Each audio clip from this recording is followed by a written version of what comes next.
vai ser com a nossa última live do dia, cumprindo com o nosso plano. Vai ser bem rápido, porque hoje realmente foi exponencial. Oi, Edna, boa noite aí, aqui já é boa madrugada para mim. Vou terminar com a conclusão da última live do meu dia de hoje, no meu propósito de 3 lives do dia. Vai ser o capítulo 9 de João. Eu não vou ler ele inteiro, mas eu vou chegar na conclusão dele, que é o principal de tudo isso aqui, que se chama cegueira espiritual. A cegueira espiritual. Então, se sinta acolhida aqui, junto comigo. Tá bom, Edna? Edna Donai, grande mulher de Deus. Foi muito bom ter te conhecido, viu, Edna? Muito bom mesmo. A gente não se conhece pessoalmente, mas eu sinto bem que você é alguém que é propósito de Deus ter entrado no meu caminho, mesmo que tenha sido através do Instagram, com aquele pedido maravilhoso que você fez. Quem ganhou fui eu, o presente, viu? Pode ter certeza disso, que quando eu fiz o estudo de cantares, realmente foi um presente para mim também. Então vamos lá, porque eu não vou reter vocês demais, e nem eu aqui, porque aqui são 1h30 da manhã, da madrugada. E quando eu tenho os propósitos, eu cumpro com meus propósitos, eu coloco pressão mesmo. Foi o que eu falei e deixei o post escrito no meu Instagram, no meu feed. Bom, o capítulo 9 de João tem o seguinte, também é muito conhecido, as pessoas sabem daquela cura do cego. O cego que era cego de nascença, e onde perguntavam os que andavam com Jesus, ou então os fariseus, para poder ficar testando o que ele fazia ou não: Senhor, por que ele é cego? Quem que pecou? Foi ele? Foram os pais? O que aconteceu? E aí ele responde assim para eles: não, nem os pais, nem ele. Não foram os pais dele o culpado, nem ele, nesse caso, no caso desse rapaz, né? Porque a gente sabe que tem muitos problemas de maldições familiares na vida espiritual. Isso aí fica para um outro assunto, um outro tema para outro dia. Então, que poderia ser Jesus, como ele sabe tudo, filho de Deus, é claro. Ele falou: não foi nenhum deles. Simplesmente isso é para que essa deficiência dele de nascença, para que se cumprisse a palavra do que tinha que ser. Eles não pecaram, nem os pais dele, para que se cumprisse a obra de Deus, para que se manifestasse nele. E necessário que eu viesse aqui, né? E fazer a obra daquele que me enviou, enquanto é dia. Porque era de dia e estava chegando a noite. Então, esse é o contexto quase todo, porque só no finzinho que fala de cegueira espiritual. E todos já sabem o que ele fez. Ele pegou o barro, né?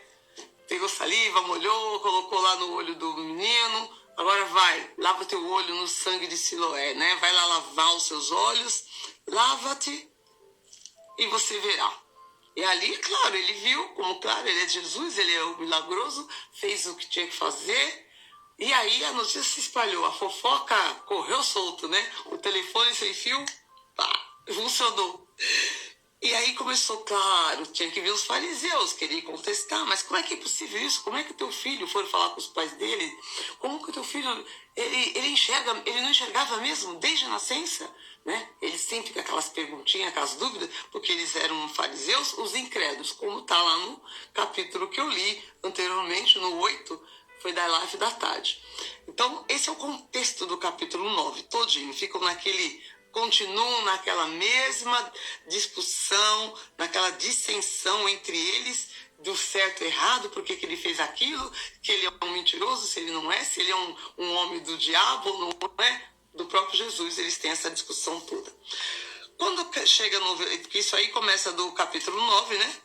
Essa conversa em cima da cura do cego, do porquê, se ele era cego de nascença, se é verdade, se é mentira, vai desde o versículo 1, vai parar lá no versículo 30. Então, não precisamos ficar parados aqui ouvindo isso, porque eu sei que vocês já ouviram, já devem saber. Vamos direto falar aqui do porquê da cegueira espiritual.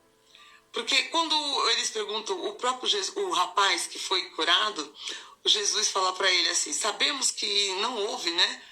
Eles estão comentando lá entre eles. Sabemos que Deus não ouve os pecadores. Está no versículo 31 isso.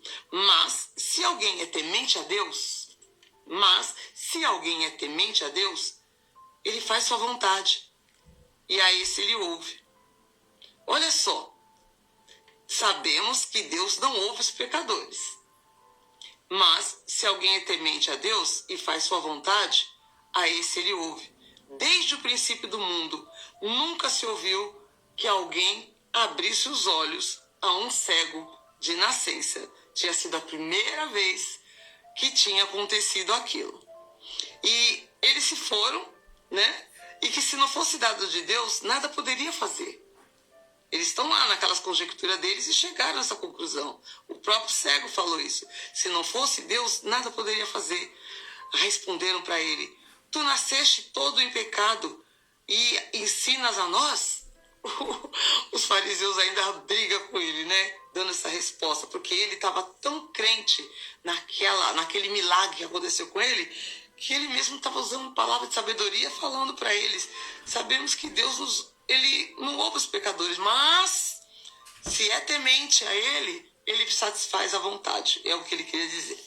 Aí no versículo 35, né, quando fala de cegueira espiritual, Jesus ouviu os que haviam expulsado, né? Jesus ouviu aquele rapaz que eles expulsaram ele. Quando ele falou aquilo, ele disse daquela forma, com tanta segurança sobre Deus, né? Eles disseram para ele, tu nasceste todo em pecado e ensinas a nós? E expulsaram ele dali. Então Jesus fala para ele assim, crês tu no Filho de Deus? Crê tu no Filho de Deus? E ele respondeu e disse, no versículo 36, quem é, Senhor, para que creia nele? Ele perguntou, olha só, um rapaz era cego de nascença visual, mas ele enxergava muito mais do que todos aqueles que tinham os 2 olhões desde que nasceram, já estavam velhos ali, já tinham a idade madura, que não conseguiram enxergar o Senhor Jesus ali, fazendo aqueles milagres que estava fazendo, já outros, porque eles estavam perseguindo ele já fazia tempo, está aí todos os outros capítulos anteriores, e o rapaz, o que era cego de fato, pelo menos espiritualmente, não era nem um pouco. Olha o que ele falou, o que ele respondeu aqui, para os caras lá, para os fariseus, quando estavam fazendo praticamente um inquérito ali na... Por quê? Como é que você fez? Quem é ele? O que ele fez? O que ele deixou de fazer? É só vocês lerem, vocês vão ver. É só besteira que eles falam. Por que você creu nele? Ele deu uma resposta bem simples, né? Porque mesmo que seja pecador, ele não aceita. Ele não quer os pecadores. Deus não quer os pecadores. Mas ele colocou mais, né? Se temerem a Deus, ele vai fazer a vontade, mesmo sendo pecador. E é isso mesmo. E quando Jesus aí, ele conversa com Jesus, você crês que tu és filho de Deus? No Filho de Deus? Ele responde, Senhor, quem é? Quem é para que eu creia nele? E vai acabar já. E Jesus fala para ele assim, tu já e tem visto, é aquele que fala contigo. Tu já os tem visto, é aquele que fala contigo. E ele disse, eu creio, Senhor. Olha só, pum! Um cara cego a vida toda sem enxergar nada. Por isso que o título é a cegueira espiritual, que ele não tinha. Ele não tinha cegueira espiritual. Depois do milagre que ele recebeu, ele tomou aquela bênção, ele colocou no coração. É como você receber uma palavra e você não deixar ela se espalhar para o vento, e se tomar para si e pôr ela no coração e falar, bom, é de Deus, toma para mim, já é. Depois que a gente fala, né, Edna, já é. Foi o que o menino fez. Jesus perguntou para ele, um menino não, já era um homem, já era adulto. Crês no Filho de Deus? Quem é, Senhor, para que eu creia nele? Porque ele queria ouvir do Jesus falar, porque ele já cria naquele homem que fez o milagre para ele. Tinha pegado lá o gusto, saliva, molhou lá no barro, pôs no zoião dele lá, e ele enxergou, e ele com toda a modéstia, com toda a sinceridade de coração, quem é, Senhor? Para que eu creia nele. Que ele já queria crer, ele só queria saber quem era. Ele não conseguiu discernir isso. Ele fala, é esse aqui, ó, tu já tem visto. Tu já tem visto, porque ele já começou a enxergar. É aquele que fala contigo. E ele disse, creio, Senhor, e o adorou, e o adorou. Oh, glória a Deus. Jesus acrescentou, eu vim a este mundo para juízo, a fim de que os que não veem, vejam, e os que vejam, sejam cegos. Muito forte isso. Eu vim a este mundo para juízo, a fim de que os que não veem, vejam, e os que veem, sejam cegos. Alguns dos fariseus que estavam ali com ele, ouvindo, né? Porque os fariseus eram fofoqueiros, nossa, eles eram aquela do Chaves lá, a fofoqueira do 71, era tipo, eles estavam sempre ali rodeando para ficar ouvindo conversa, para levar depois lá para os sacerdotes, levar lá para os senhores deles o que estava acontecendo. Incrível. E alguns dos fariseus que estavam com ele, ouvindo isso, disseram-lhe, porventura também nós somos cegos? Porque eles ouviram aquilo. Porventura também nós somos cegos? E Jesus responde, disse para eles, se fossem cegos, não teriam pecado. Olha só, que outro tapa de pelica. Hoje o dia foi tapa de pelica que Jesus dá. No capítulo 8, no capítulo 9. Se vocês fossem cegos, não teriam pecado. Mas, como agora dizeis, vemos, por isso, vosso pecado permanece. Ai, socorro, Senhor. Esse povo deixe de cegueira. Que com 2 olhos continuam cegos espirituais. Tem os olhos carnais, os olhos carnais. Mas não tem o olho santo para poder enxergar como renovar sua vida.